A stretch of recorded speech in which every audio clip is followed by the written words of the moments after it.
everyone, welcome back to another video. So I have Johanna Basford's Rooms of Wonder here, and this is the US edition. And I had put up a Facebook poll the other day asking what other pencils y'all wanted to see me color with in this book. On that poll, the winning pencils were Black Widows and the 120 Square Brute Fooner. So today in this video, we're going to color with the Black Widow pencils and see how they perform on the paper in this book. And the reason I'm doing these videos is because, as most of us know now, the paper in the US version of Johanna's book has changed to the same paper that is in the Kirby Rosanes books. And so it's a different paper that has been in her previous books like World of Flowers and Magical Jungle. And different sets of pencils always perform different in different books on different paper. And so I feel like this will help a lot of us that don't have the Kirby books to go ahead and test different pencils in this book so that you can very easily match up your pencils to your paper and have a very nice coloring experience. So I have been coloring a little bit with the Black Widows in this book, and so I'm going to share with you what I've colored. I'm going to show you how they lay down on the paper, and I'm going to share a few tips and tricks with you on how you can get the Black Widow pencils to perform their best on this paper. If you check the description box down below, you will find links down there to my email list, my Facebook group, my Etsy shop, and my Patreon if you would like to support me there. I also now have channel membership. If you would like to find more information out about that, you can click the join button down below the video. So this is the page I've been working on. I started by testing the Black Widows on these watermelons here. I thought they were really cute, and I thought that this page would be fun. I'm going to go ahead and share the main colors that I used, and then I'm going to show you what I did and what other colors I added in to add the extra depth and dimension to make these pencils perform the best on this paper. So when I first started coloring these watermelons, I picked fudge, fairy floss, and watermelon. Let me go ahead and show you what these look like on the swatch chart. Now, if you're interested in this swatch chart, this is available in my Etsy shop, blank, so that you can fill in all of your colors or swatch all of your colors on your own. It is also available as an exact copy of my swatch chart for those of you that can't swatch your colors or you just don't have the time. So of course, since they are watermelons, I went with watermelon, and then the colors I added to that were fairy floss and then fudge. And this chart makes it really easy because I did put all of these in color family order, and I separated them by undertones and then put them in order, so you could see that all of these colors throughout here all have the same undertone, and then they're put in order from darkest to lightest, so it really does help me to be able to pick out colors here. So let's go ahead and start with the fudge, and I'm just going to fill all this part of the watermelon in, and initially these lay down very, very nicely in this book, and then I'm going to grab my fairy floss and I'm going to add some of this in here, and you could see that the colors blend nicely over one another. Now I have found with these Black Widows that if you lay them down in very, very light layers, the color tends to apply much, much better. Now I have my watermelon. This is the darkest color I have right now. And so I'm just going to use this to add just a little bit of depth. And you can see that the color is still laying right over the other colors. I'm just going to add some color over on this side as well. And I'm pulling that color right into the other colors. And then of course I'm going to come back with my lighter colors and I'm going to blend that color out just a little bit. Because the paper is a bit of a smoother paper, I noticed when I was doing these other watermelon slices here that I was not able to get as many layers down. But I also noticed that in my previous video where I tested the polychromos and the Prismacolors. So because the paper is smoother and it doesn't have a whole lot of tooth, you do just need to go in very light layers with all of your colored pencils. So far, the Prismacolors seem to be the only ones that I could just lay down and lay down and lay down. And if you haven't seen my previous video, I will go ahead and make sure that I link that in the upper right hand corner so that you can see how the polychromos and the Prismacolors perform on this paper. So the layers are still laying down. I'm still going in very, very light layers. And I don't mind that I'm going over all of these little seeds here because I'm going to show you exactly what I'm going to do with those. So we only have a couple layers down and the paper is still taking color. The colors are still blending, but these on this paper feel much less like a wax-based pencil and much more like an oil-based pencil. Now I'm going to come back with my lightest color and I'm just going to blend all of this out. And you can see that the colors are blending together nicely. And after I get these colors laid down here, I'm going to show you what I did to add just a bit more depth. And it really helped the performance of these pencils. So I've got just a couple little tips and tricks to share with you, but I want to go ahead and get a little bit more color down on the paper and see what we can do here. So this is the watermelon. I love this color. And I'm really enjoying this book with all the little tiny objects that you can color. And this is going to make for a fantastic tutorial book. So you're probably going to see a lot of this book here on my channel. And I did order the UK version of this book and I just received that one. So if you would like to see some pencils and the difference in how they perform on this paper compared to that paper, I would be glad to do so. So let's see how much more we could get blended out here. I don't have more than 4 layers down here and I'm already losing some of the blendability. You can see here that I'm really not able to lay down that much more color. I think it's blending out just a little bit. So I think those colors are just about done. I'm going to go ahead and do the green section here and show you how I did that. Okay, so let me show you the colors here on my swatch chart. So let me zoom you out just a little bit so you could see, but I've got the grass green right here.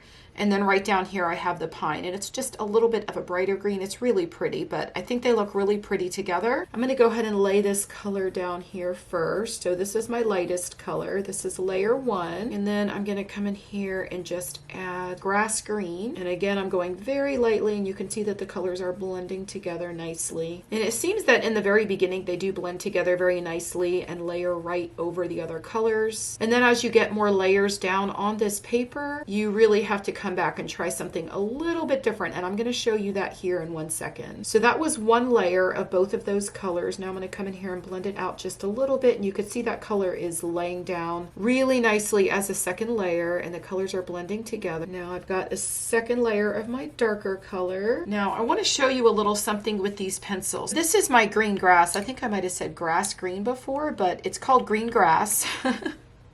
But that is what it looks like here.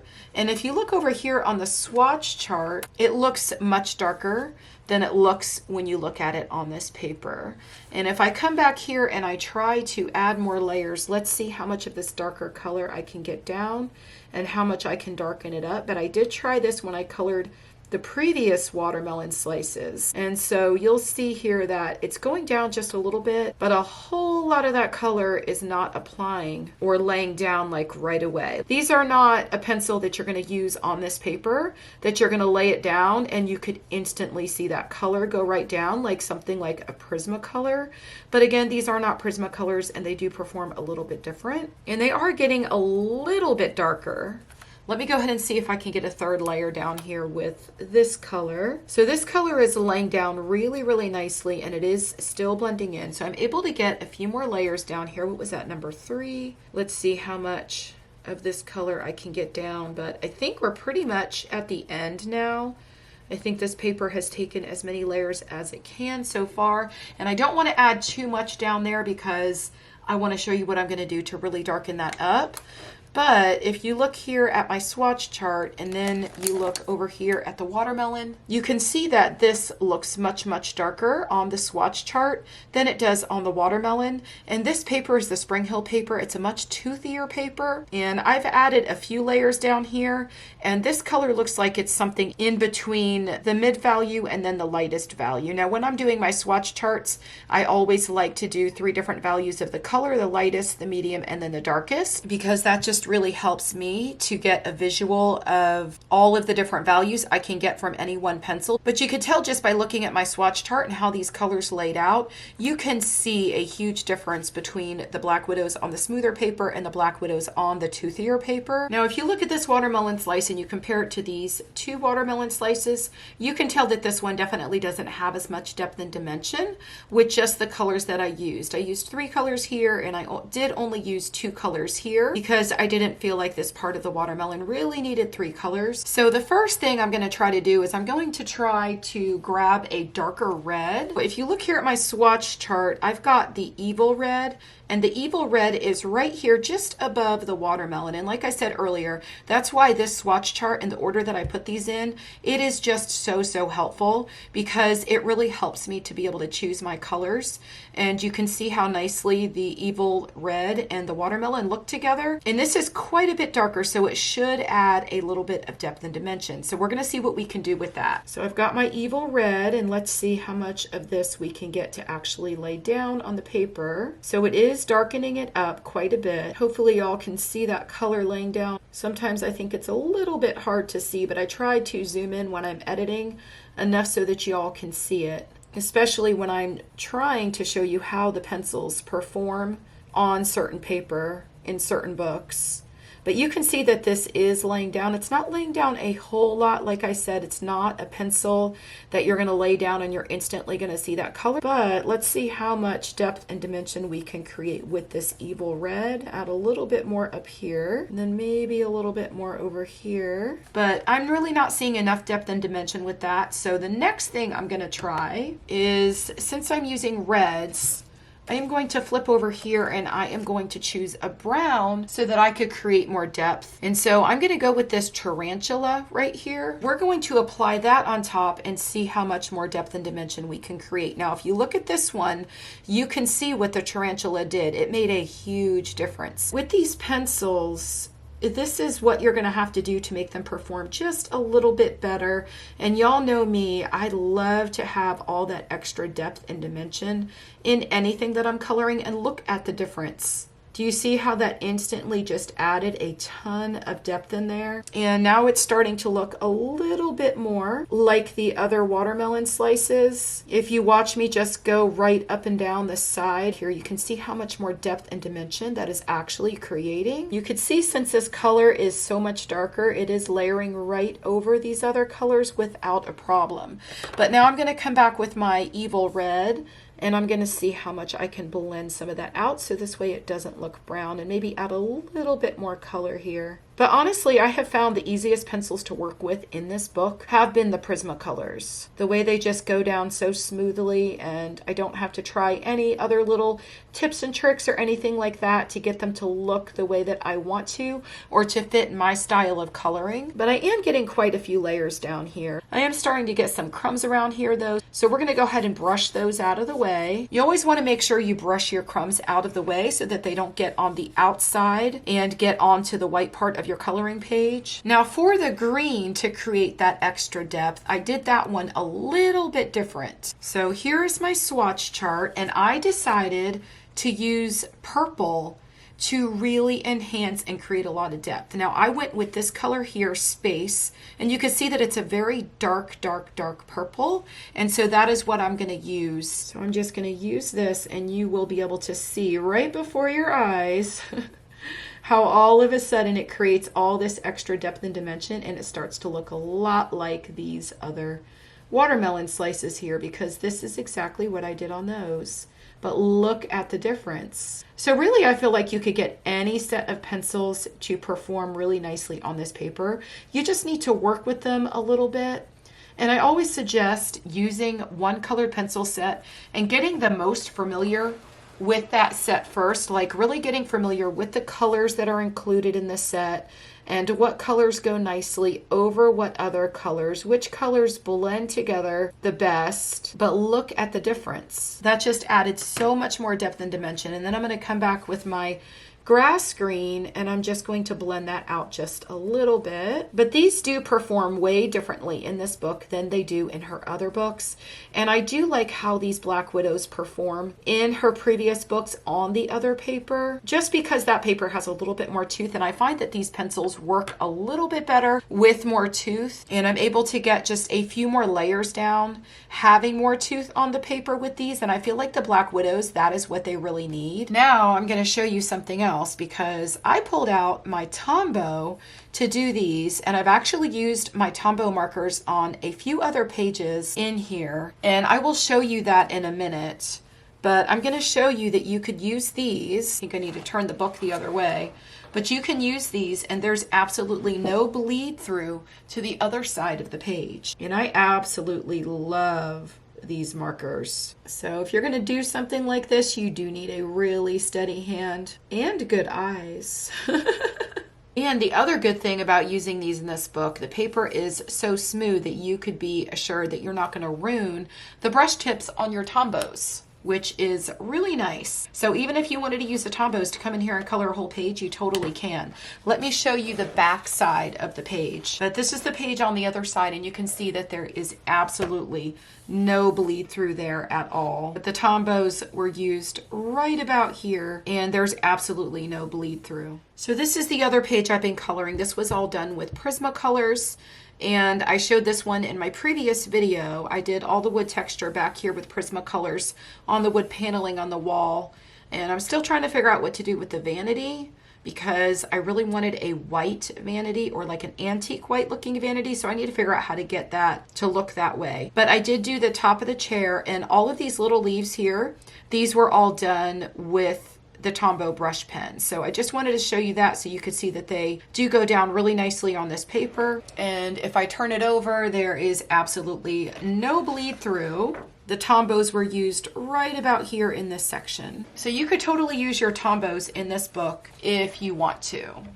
So here's what all of my little watermelon slices look like once they've been completed. I really do love them. And these Black Widows, they do perform okay on this paper. They're not going to be a pencil that is going to touch the paper and immediately you're going to see color laying down on the paper. You do need to layer them and layer them on this paper, and they seem to perform a little bit more like an oil-based pencil rather than a wax-based pencil, although they are marketed as a wax-based pencil. But I have found that if I just lay a whole lot of very light layers, I can get the color down there. And as you saw with the little tips and tricks that I shared with you, just bringing in some darker colors, even a color that is not the same. For instance, when I did the green part here on the outside of the watermelon, and I brought in a shade of purple to really enhance those shadows and make them much deeper and create all that extra depth. You can do little things like that to really help your more budget-friendly sets to perform better in this book on this paper, or any book that has a smoother paper. Now, when I was recording this video, I got a little carried away and I kept coloring, and I was going to put it all in one video, but this video has gone on long enough, and had I added that portion on, it would have made for a very long video. So in my next video, I'm going to play with these pencils a little bit more, and we're going to color one of the bigger images in this book rather than just a bunch of little watermelon slices, and you'll be able to see how all of the colors come together, as well as how the pencils perform when we're using them in a bigger area. I will have everything you've seen in this video linked down in the description box below. I hope you all have a wonderful day, and I will see you in the next video. Happy coloring. Bye.